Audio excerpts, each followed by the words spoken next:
lot of different factions there, and you can never paint everybody with the same brush. So what is it, what is the reason that we're over there?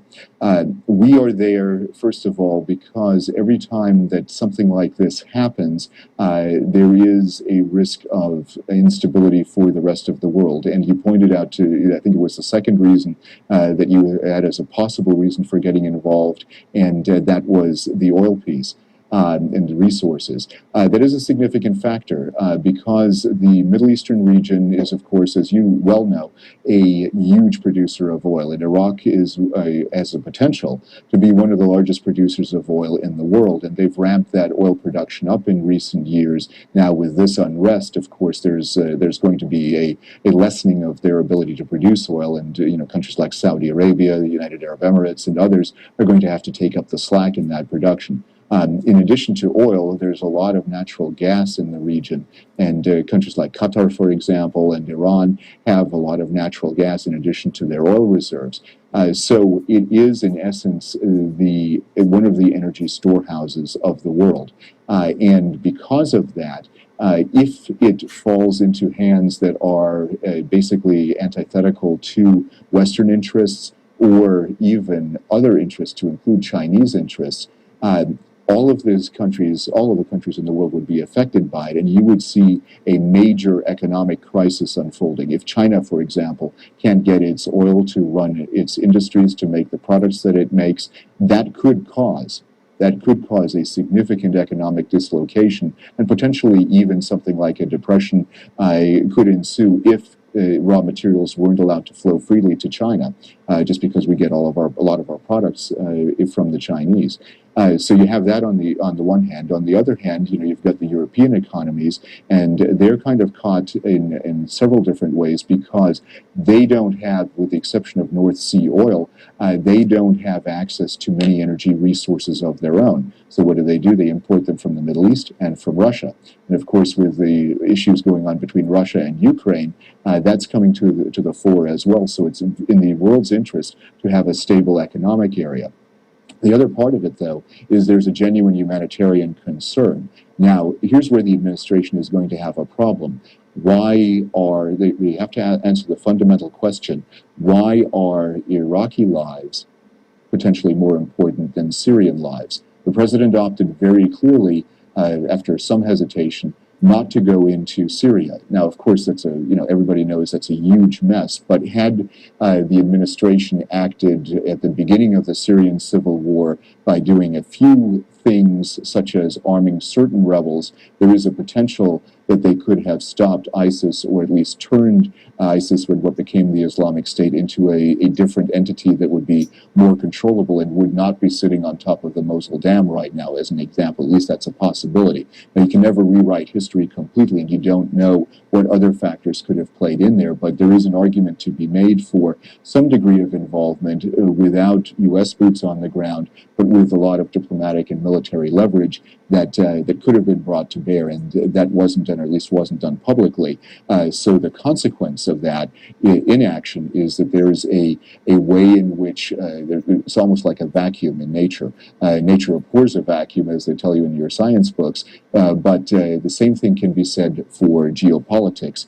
If there's a vacuum, if there's a place where a country had influence before, and then it decided not to exercise that influence, other groups are going to take over in that part of the world. And you see that now, with the Islamic State. They see that the United States and Iraq are not exercising influence over Iraqi territory. That's a vacuum. They are filling that vacuum. And that's why it becomes very important for us to take a look at that and prevent not only a humanitarian crisis and potential massacres or even worse, genocide, but also as the precursor to safeguarding the world's energy supply. So there is a humanitarian aspect and there's an economic aspect to this, and we have to be very careful with that because you don't want to waste precious lives in engaging in misguided strategies or no strategy at all when there's so much at stake. And you have to be very careful with not only what's going on right now, but what happens next. And that's really the critical question that policymakers and everybody here in Washington really needs to answer. This week, we also saw Iraqi Prime Minister Nouri al-Maliki saying he'll step aside for a new leader. What impact will this change of power have on the way the conflict might be handled in the future? I think, with Haider al-Abadi, the new prime minister designate of Iraq, I think the real possibility, there's a real possibility that he could be at least somewhat successful. Now, here are the things that mitigate against that possible success. First of all, he is also a Shiite, which is just like Nouri al-Maliki is. He comes from the same party as Nouri al-Maliki, the Dawa party. And they have, in essence, a similar relationship with Iran. During the time of Saddam Hussein, both Nouri al-Maliki and Haider al-Abadi were exiled in part of the time in Iran. And al-Abadi also went to London, was a very successful engineer, has a PhD. He's an accomplished man. The problem that you have is how can somebody from a faction like the Dawa party like the Dawa party, exercise that degree of cooperation, that degree of coalition building that's going to be necessary. Now, it seems as if, at least at the moment, that Sunni factions, the Yazidis, the Kurds, all believe that he is the right person for the job at this particular point in time. So he has a huge opportunity to do some good. And quite frankly, the United States was waiting for this regime, not really regime change, but change in the prime ministership, so that they could then, they gave that as a condition for providing further aid to the Iraqi military. And I think the Iraqis were basically boxed into a corner in order to do this, and that forced their political process along, which is probably not a bad thing in this particular case. We have time for at least one more phone call. We'll hear from Jerry in Spartanburg, South Carolina on the Independent Line. Jerry, good morning. Yes, hello. Good morning. Thank you for taking my call. Well, the F-18 is a wonderful aircraft. I was just wondering if a AC-130 Spectre gunship and an A-10 would be much more devastating on the convoys that travel back and forth. I think if those two weapon systems were in place, I don't think the ISIS terrorists would be so happy jumping back for a pickup truck. That's my comment. Yes, Jerry, thank you. I think that you're right in terms of weapon usage and what the weapons are actually built for. The AC-130 gunship is designed for Air Force Special Operations Forces, and it aids ground forces by providing a targeted ground fire to any kind of target that's out there. And convoys are a particular favorite of the AC-130, and it can be used in a very good, very lethal way. The A-10 was designed as what they call a tank killer, so it was designed to fight on the plains of Europe against tanks, against armor.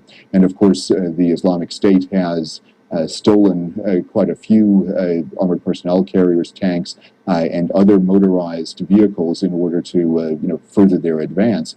So both of those weapon systems would be very effective at the Islamic State. They would be able to wreak a lot of havoc on them and be able to interdict a lot of the supply lines that they have. But you have to remember, even with those kinds of aircraft, the Islamic State is not dependent on, at least previously have not been dependent on, these kinds of means of transportation. So they have different ways of getting there, and it won't necessarily be the end-all and be-all. But you're right that the weapon systems like the AC-130 and the A-10 were built specifically for ground attack purposes. One for a more special operations purpose, the other for more conventional purposes.